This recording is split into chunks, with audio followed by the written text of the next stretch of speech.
జై తెలంగాణ. ఈరోజు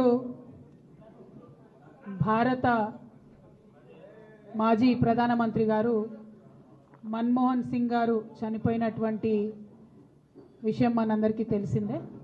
సో ఆయన గొప్ప మేధావి, మన భారతదేశాన్ని ఒక మంచి దారిలో తీసుకెళ్ళినటువంటి వ్యక్తి కాబట్టి కేంద్ర రాష్ట్ర ప్రభుత్వాలు కూడా మరి వచ్చే 7 రోజులు సంతాప దినాలుగా ప్రకటించి ఉన్నారు. కాబట్టి ఇప్పుడు ఒక్కసారి 2 నిమిషాలు ముందుగా మన్మోహన్ సింగ్ గారి ఆత్మశాంతి కోసం మౌనం పాటించి తర్వాత సమావేశం ప్రారంభిస్తాం. దయచేసి ఒక 2 మినిట్స్ అందరు మౌనం పాటించు.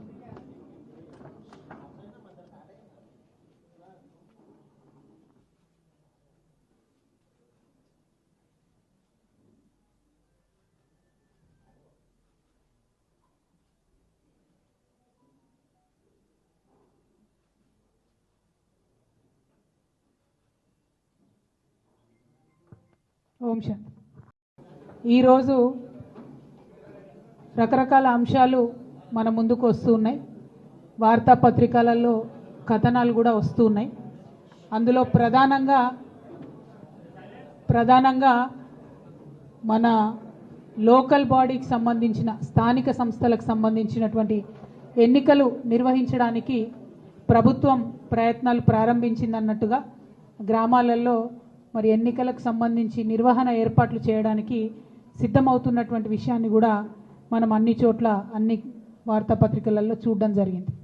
మరి వాళ్ళ స్థానిక సంస్థల ఎన్నికలు పెడుతుంది ప్రభుత్వం అంటే ప్రధానమైనటువంటి డిమాండ్గా ఉన్నటువంటి బీసీలకు సంబంధించిన అంశం ఏదైతే ఉందో దాన్ని స్పష్టత ఇవ్వకుండా కాంగ్రెస్ ప్రభుత్వం ముందుకెళ్ళడానికి వీల్లేదని చెప్పి ఇప్పటి వరకు బీసీ సంఘాలకు సంబంధించినటువంటి ప్రతినిధులందరం కూడా కూర్చొని చర్చించడం జరిగింది. మరి కాంగ్రెస్ పార్టీ కామారెడ్డిలో డిక్లరేషన్ ఇచ్చింది. ఏమని?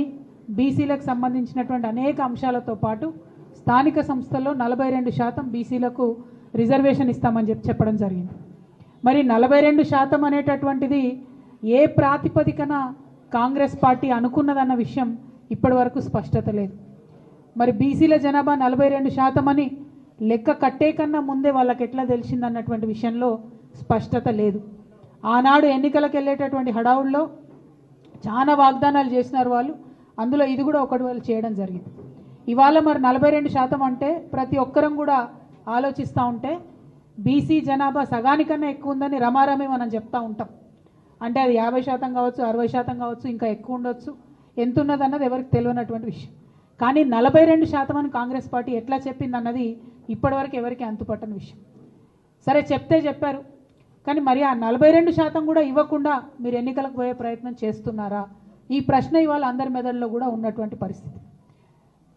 మేము తెలంగాణ జాగృతి నుండి గత సంవత్సర కాలంగా బీసీలకు సంబంధించినటువంటి అనేక అంశాలను ముందుకు తీసుకొని వెళ్తూ ఉన్నాం. అసెంబ్లీలో పూలే విగ్రహాన్ని పెట్టాలనేటటువంటి డిమాండ్ని మేము తీసుకున్నాం.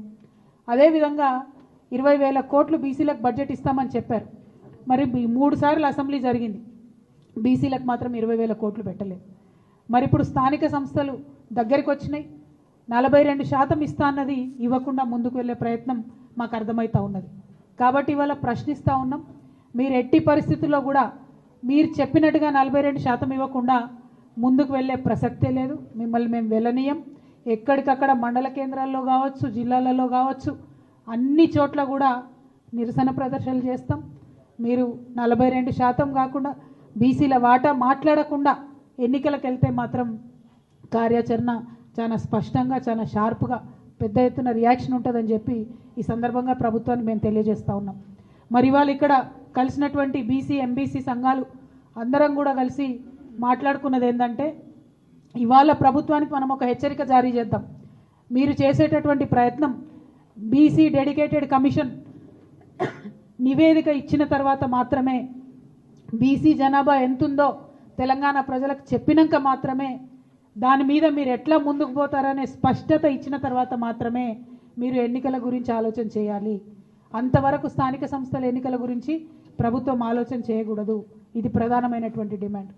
రెండవది, జనవరి 3 నాడు సావిత్రిబాయి పూలే గారి జయంతి ఉన్నది. మరి ఆనాడు ఇందిరా పార్క్ దగ్గర ఒక భారీ సభను మేము పెట్టబోతా ఉన్నాం. ఆ సభలో అన్ని బీసీ కమ్యూనిటీస్కి సంబంధించినటువంటి ప్రతినిధులు, నాయకులు, ప్రజలు పెద్ద ఎత్తున హాజరవుతారు.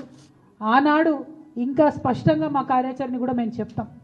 బీసీ డెడికేటెడ్ కమిషన్కి సంబంధించిన సమయం 30వ తారీఖు నాడు అయిపోతూ ఉన్నది. మరి 30వ తారీఖు నాడు ప్రభుత్వానికి వారు నివేదిక ఇస్తామని చెప్తున్నారు. ఆ నివేదిక అంశాలు బయటపడ్డ తర్వాత తప్పకుండా 3వ తారీఖు నాడు పెట్టేటటువంటి సభలో మా కార్యాచరణ ఇంకా స్పష్టంగా చెప్తాం. ఇవాళ భారతీయ జనతా పార్టీకి కూడా మేము డిమాండ్ చేస్తూ ఉన్నాం. మీరు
hi friends, thank you for watching this video. ఈ వీడియో కనుక మీకు నచ్చినట్లయితే దయచేసి లైక్ చేయండి, షేర్ చేయండి. ముఖ్యంగా మా ఛానల్ 24/7 న్యూస్ టీవీని సబ్స్క్రైబ్ చేసుకోండి. ఆ తర్వాత మీ విలువైన అభిప్రాయాల్ని, మార్పులు, చేర్పులు, కావాల్సిన వీడియో ఏమన్నా ఉంటే మన వీడియో కింద కామెంట్ సెక్షన్లో కామెంట్ రూపంలో తెలియజేయండి. నమస్కారం, సాయిదంచిక మాట్లాడుతున్నాను. ప్లీజ్ సబ్స్క్రైబ్, షేర్, లైక్ చేయండి 24/7 టీవీ ఛానల్. హాయ్ నమస్తే, నేను మీ Sonia Akula. Please subscribe to 24/7 news TV.